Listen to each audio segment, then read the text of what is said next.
find a signature of some sort of designer. Wait a second. Richard Dawkins thought intelligent design might be a legitimate pursuit? And that designer could well be a higher intelligence from elsewhere in the universe. In the 20th century, the theory of evolution was refuted not only by molecular biology, but also by paleontology, that is, fossil science. A second proof usually offered is the fossil record. According to most biology textbooks, fossils show the gradual development of life from simple to complex over hundreds of millions of years. But a growing number of scientists say that this textbook story is incomplete and even misleading, because it ignores an extraordinary event in the history of life known as the Cambrian explosion. The oldest stratum of the Earth in which fossils of living creatures have been found is that of the Cambrian, which has an estimated age of 500 to 530 million years. In strata older than the Cambrian, no fossils of any creatures except a few unicellular organisms are to be seen. In the Cambrian period, however, many diverse species appear quite abruptly. More than 30 invertebrate species, such as jellyfish, starfish, trilobites, and snails, emerge all of a sudden. In Darwin's theory, if you think of the branching tree, Darwin's branching tree, the common ancestor down here and the different modern forms of animals up here, you would have one form to begin with, and then it would gradually diverge into slightly different forms and more different until you get the major differences that we see now.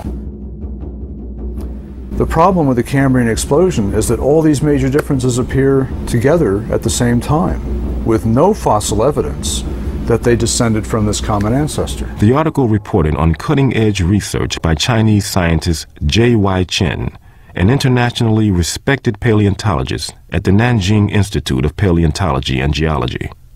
Chen's discoveries in the fossil beds in Xinjiang, China, have rocked the scientific establishment. Located in the province of Yunnan in southern China, Xinjiang has some of the world's best preserved fossils from the Cambrian era. Darwinism has maybe only telling a part story for evolution. According to Chen, the fossils he's discovered turn Darwin's tree of life upside down.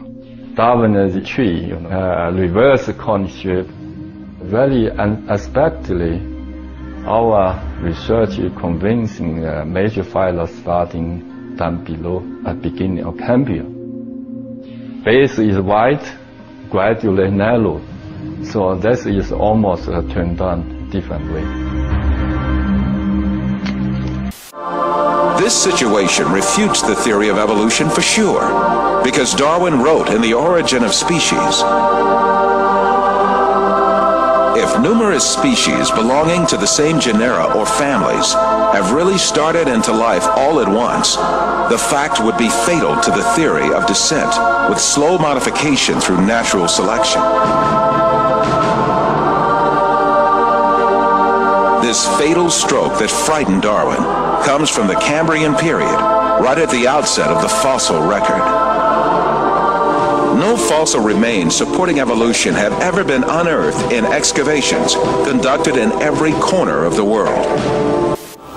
Professor Roberto Fondi is a specialist in paleontology. He teaches at the Department of Earth Sciences in the University of Siena in Italy. You may be surprised to know that the fundamental assumptions upon which evolutionary thinking is based are not at all confirmed by paleontology. All the biological groups, from bacteria and blue-green algae to man, appear abruptly in the fossil record without any links connecting them with each other. Why is it then that so many people believe the fossils prove evolution? Evolution is presented to grown-ups and taught to the very young as a fact that has been verified and demonstrated for so long that it is a waste of time and even ridiculous to question it. So, what is the truth of the matter? Well, there is a history book of the past, and that is the rocks and the fossilized remains in them. So, it is up to the paleontologist to read that book and give the answer. And what do you read in that book, Professor?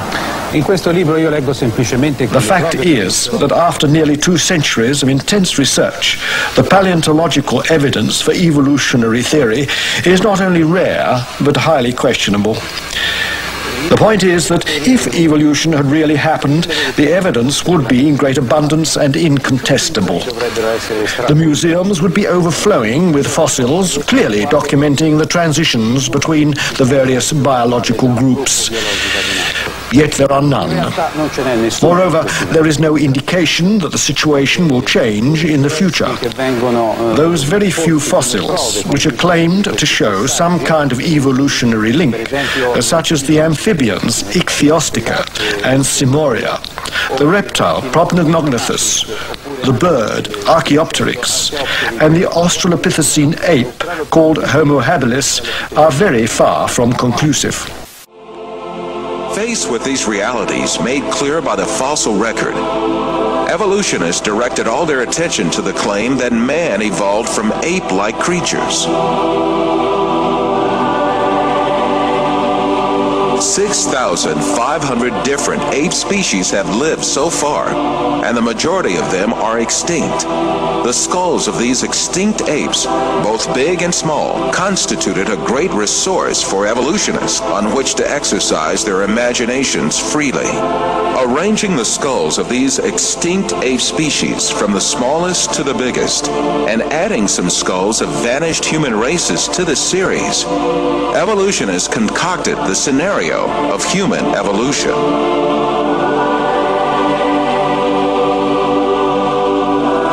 The most important role of this scenario is given to the extinct ape species called Australopithecus.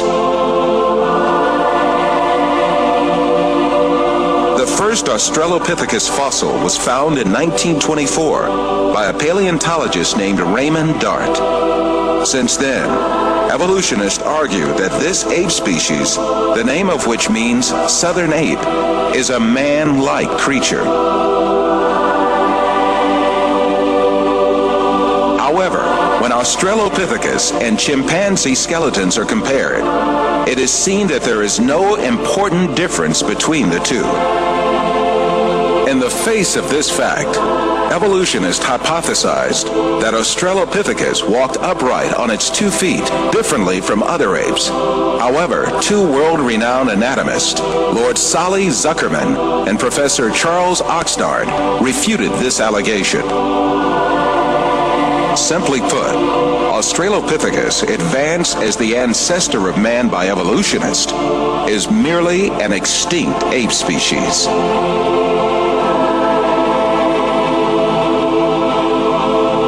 On the other hand, fossils that are included by evolutionists under imaginary classifications, such as Homo erectus, Homo ergaster, or Homo sapien archaic, in fact belong to different human races. When these fossils are inspected, it is seen that their skeletons are essentially the same as those of people living today. The only dissimilarities are a few structural differences in their skulls. But differences like these are to be found in different human races alive on Earth today.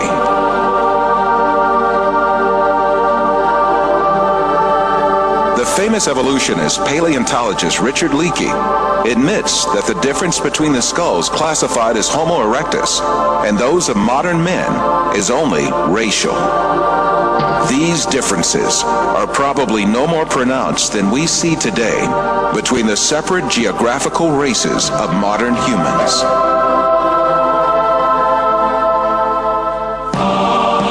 The only defense left to evolutionists against all these scientific facts is just one thing: propaganda. The baseless scenario of the human evolution is imposed on the public by means of imaginary drawings that appear in evolutionist publications. In these drawings, creatures with hairy bodies and simian features are decked out with overtones of human-like motifs. The given impression is that these half-man, half-ape transitional forms did live once. From time to time, drawings that present snapshots from the social life of these creatures are made. These misleading drawings are introduced in a particular sequence to engrave the scenario of the human evolution on the subconscious of society. Even in the most famous scientific publications, there frequently appear such window dressings called reconstructions and imaginary family tree drawings made by their inspiration.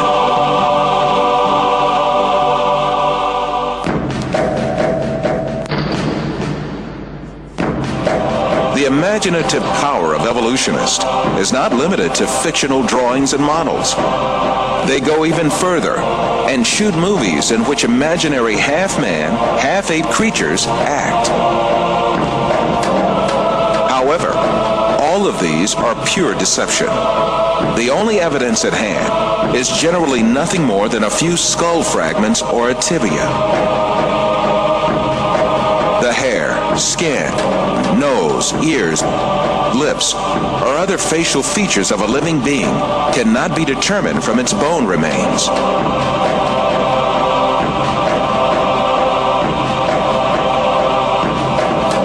Evolutionists shape these soft tissues, which leave no trace in the fossil, to suit the purposes of their theory, and produce imaginary reconstructions in their workshops.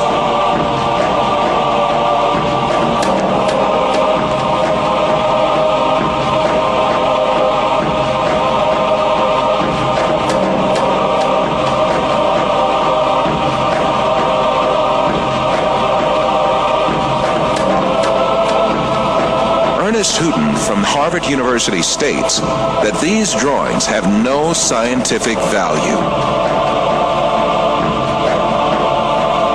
You can, with equal facility, model on a Neanderthaloid skull the features of a chimpanzee or the lineaments of a philosopher. These alleged restorations of ancient types of man have very little, if any, scientific value and are likely only to mislead the public. Evolutionists go so far in this subject that they can even invent very different faces for the same skull.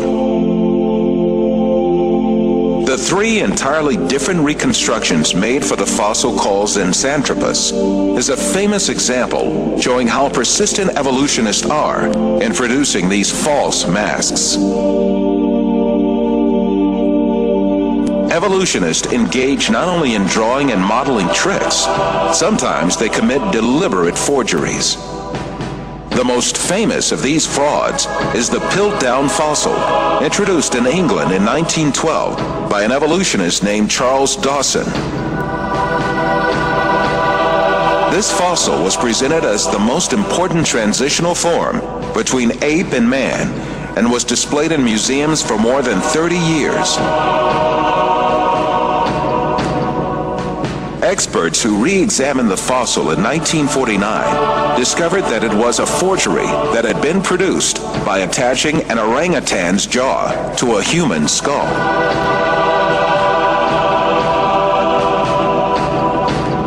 Another intermediate transitional form fabricated by evolutionists was the Nebraska man. This was cooked up in 1922 on the basis of a single fossil tooth.